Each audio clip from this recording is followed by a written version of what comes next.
Good morning, I'm meteorologist Shane Hinton with your June 17th morning tropical update. We've got some big updates from the National Hurricane Center as we monitor two areas in the tropics. You have this area that's well off the coastline in the southeast of the United States with a 30% chance of development over the next week. But the main weather headline for us here in central Texas is going to be this area of potential tropical development in the Bay of Compeche, which is basically closer to the southwest Gulf of Mexico. It now is up to a 70% chance of development over the next 48 hours.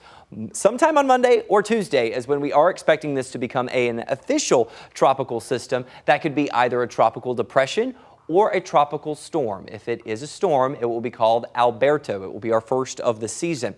Let's take a look at the forecast models. We're going to use the European just because that historically does the best with tropical systems. You can see by 1:30 in the afternoon, we could have that area of low pressure officially developing. Most of the models still showing the center of this circulation making a landfall in Mexico, but the impacts of it, the tropical rain, some of the strong winds, will still be felt in parts of Texas. Now, as we make our way into Wednesday, I think that'll be the most widespread rainfall chance. Thursday, still fairly scattered to widespread, and then it starts to taper off for the back half of the work week. So right now, I'm thinking the bulk of the tropical moisture locally will be impacting us in central Texas on Wednesday and Thursday, maybe a few scattered chances on Friday, and then we'll be drying out as we head into the weekend. How much rain could we get? That is a trick question. Okay, it's too early to know for sure, especially since we don't have a tight center of circulation. Once that develops, the forecast models usually get a better grip on things, but just look at the discrepancies between the two. The European model, which remember I said that's what typically does better with forecasting for tropical activity on average. This is very much projecting on the low end, anywhere from 1/4 of an inch to maybe some isolated spots south of Austin getting over 2 inches of rain.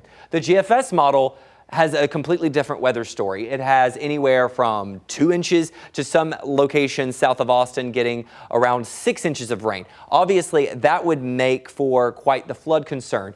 As we take a look at another forecast model that kind of averages the two a little bit more, you can see it kind of skews a little bit more toward the GFS, showing anywhere from 1 inch to maybe some isolated locations getting over 4 inches of rain over the next 7 days. However, the bulk of the rain is really going to be impacting the Texas coastline and Mexico closer to the center of that circulation.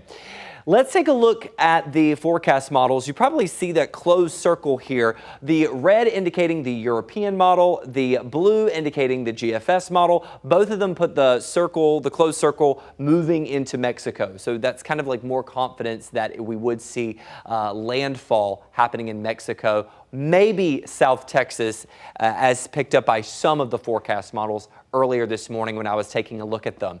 Our flooding concerns, I think that's going to be the main thing that we are focused on here in central Texas. Take a look at the flood outlook for Tuesday. It's more of a concern for the Houston area, stretching down toward Corpus Christi with a level 3 out of 4 moderate flood risk.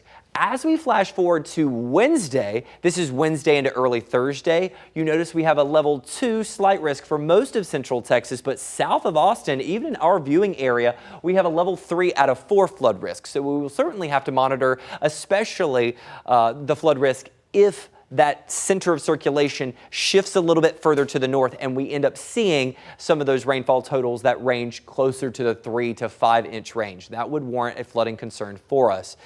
Keep in mind, once again, as I mentioned, if it does become a tropical storm, it will be called Tropical Storm Alberto. That will be the first of this 2024 Atlantic hurricane season. We'll continue to monitor all the updates on the tropics and provide updates on air and online.